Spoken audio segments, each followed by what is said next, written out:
Bismillahirrahmanirrahim. Assalamu alaikum students. Welcome to SSS Educational Channel. Today we are going to read the rest of the unit.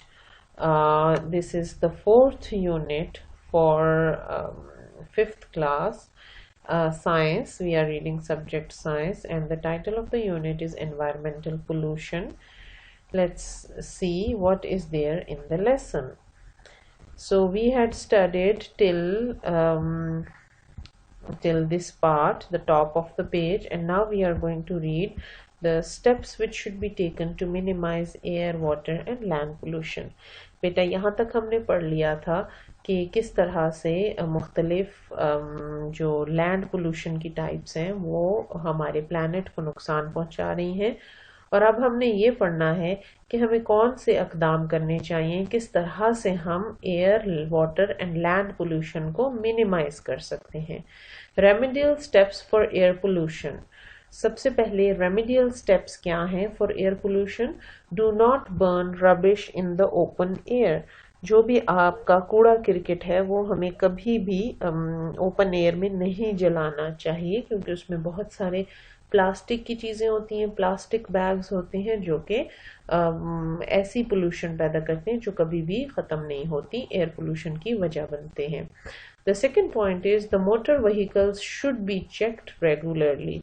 जितने भी गाड़ियां हैं, motorcycle हैं, trucks हैं, wagon हैं, everything, all of them should be checked regularly. उनको regularly check करने की ज़रूरत है कि उनमें से धुआं, उनके फिल्टर ठीक हैं कि नहीं, और उनमें से कैसा बहुत काला धुआं तो नहीं निकल रहा.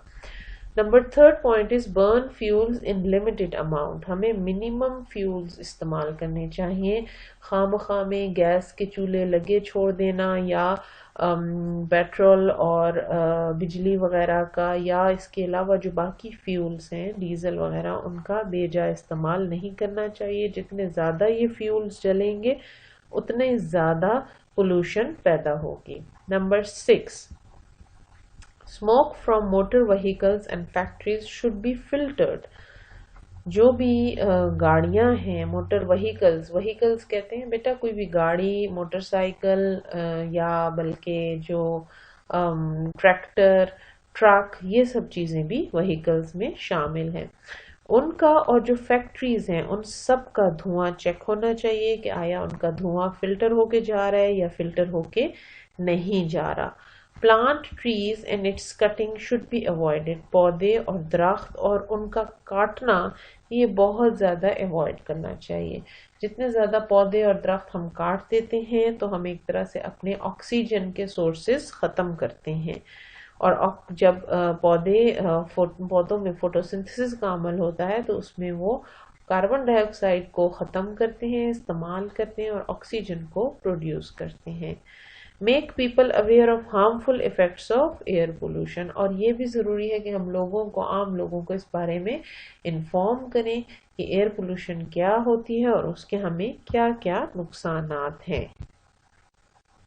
Remedial steps for water pollution.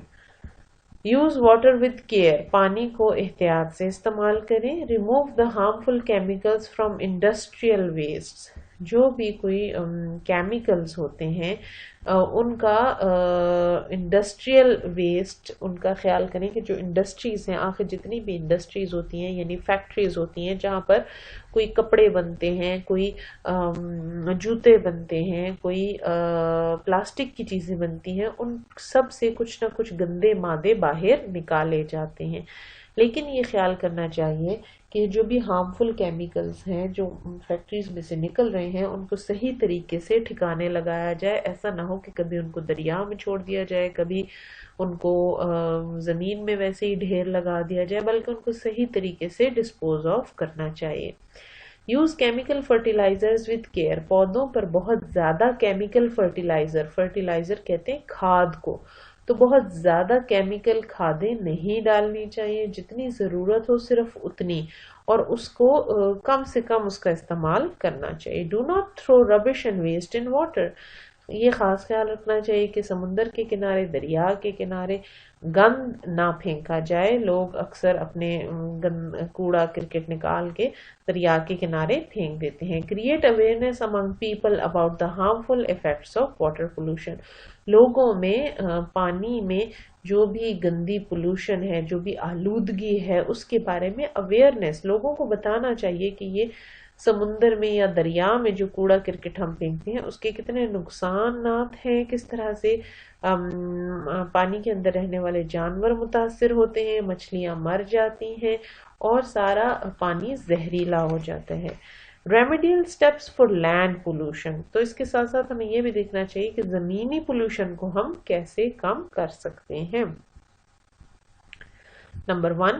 Wastes from factories should be treated before releasing these to the environment. جو بھی فیکٹریز میں سے گند نکلتا ہے اس کا پراپر ٹریٹمنٹ ہونا چاہیے. ٹریٹڈ کا مطلب یہ کہ اگر ہم بہت سارے ویسٹ جو ہوتے ہیں ان کو کم کیا جا سکتا ہے پراپر ٹریٹمنٹ کے ذریعے. سائنٹیفک طریقے ایسے ہوتے ہیں کہ ان ویسٹ کو کم کر کے پھینکا جائے بجائے اس کے کہ ان کو اسی حالت میں پھینک دیا جائے. Minimize the use of fertilizers and other chemicals. یہ پوائنٹ پہلے واٹر پولوشن میں بھی ہو گیا کہ جو فرٹیلائزرز ہیں ان کا استعمال کم سے کم ہونا چاہیے، یعنی مصنوعی کھاد کا، اور جو ہم کیمیکلز پودوں کے اوپر جو ہم اسپرے وغیرہ کرتے ہیں وہ بھی کم سے کم اسپرے ہونا چاہیے. Recycling of solid waste. جتنی چیزیں دنیا میں دوبارہ ریسائکل ہو سکتی ہیں ان کو ریسائکل کرنا چاہیے. مثلاً کاغذ، مثلاً ٹین کے جتنے بھی کینز ہیں، جو بھی یہ بڑے بڑے لوہے کے کنٹینر ہوتے ہیں، کینز ہوتے ہیں، ان سب کو دوبارہ استعمال کیا جا سکتا ہے اور ان کو ریسائکل کر کے دوبارہ استعمال کرنا چاہیے. ڈمپڈ دا ربش ایٹ اسپیسیفائڈ ایریا. جو بھی ایریا خاص طور پر کوڑا پھینکنے کے لیے بنایا جائے وہیں پر کوڑا ڈالنا چاہیے. ایسا نہیں ہونا چاہیے کہ جگہ جگہ شہروں میں، گاؤں میں، گلیوں محلوں میں کوڑے کے ڈھیر نظر آئیں. یہ کسی بھی قوم کے ایک تھوڑا برے اخلاق کی اور جہالت کی نشانی ہے کہ اس قوم میں، اس محلے میں، ان علاقوں میں جگہ جگہ کوڑے کے ڈھیر نظر آئیں. Create awareness among people about the harmful effects of land pollution. اور لوگوں کو زمین کے آلودگی کے برے اثرات کے بارے میں ضرور بتانا چاہیے اور ان کو ان سے آگاہ کرتے رہنا چاہیے. تو بیٹا یہ تھے آپ کے ڈفرینٹ سٹیپس جو اٹھائے جا سکتے ہیں. Remedial steps for air pollution, then remedial steps for water pollution, and آخر میں آپ کو بتایا remedial steps for land pollution. اگلی ویڈیو میں انشاءاللہ ہم اگلے سبق لے کے آئیں گے. اسی سبق کا، اسی لیسن کا جو حصہ رہ گیا ہے we will continue reading it and then we will solve questions and answers as well.